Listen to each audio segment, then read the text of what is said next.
नमस्कार और स्वागत है वर्ल्ड अफेयर्स बाय रिथुल में। आज हम एक अहम सवाल पर चर्चा करेंगे। क्या नेटो यानी उत्तरी अटलांटिक संधि संगठन अगला दशक भी जीवित रह पाएगा या टूटने की कगार पर है?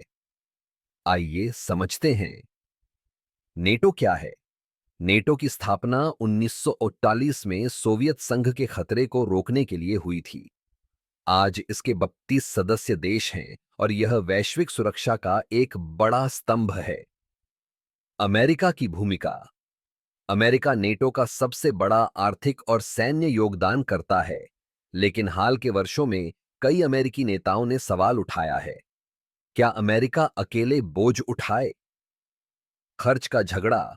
नेटो देशों से उम्मीद की जाती है कि वो अपने जीडीपी का 2% रक्षा पर खर्च करें, लेकिन कुछ ही देश ऐसा कर रहे हैं। अमेरिका को लगता है बाकी देश उसकी मेहनत का फायदा उठा रहे हैं। यूक्रेन युद्ध का असर।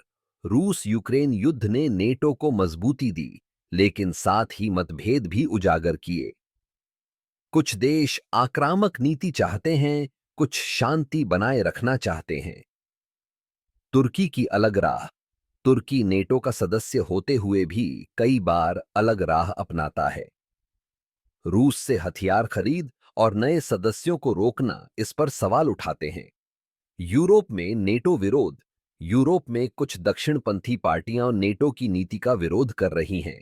यदि ये दल सत्ता में आए तो क्या नेटो की एकता टूटेगी? नई चुनौतियां। अब नेटो स्पेस, साइबर और आर्टिफिशियल इंटेलिजेंस जैसे नए क्षेत्रों में कदम रख रहा है, लेकिन सबको साथ लेकर चलना आसान नहीं है। विस्तार बनाम खतरा। स्वीडन और फिनलैंड जैसे देशों की सदस्यता से रूस नाराज है। नेटो का विस्तार जरूरी है, लेकिन इससे टकराव भी बढ़ सकता है। एकता की परीक्षा।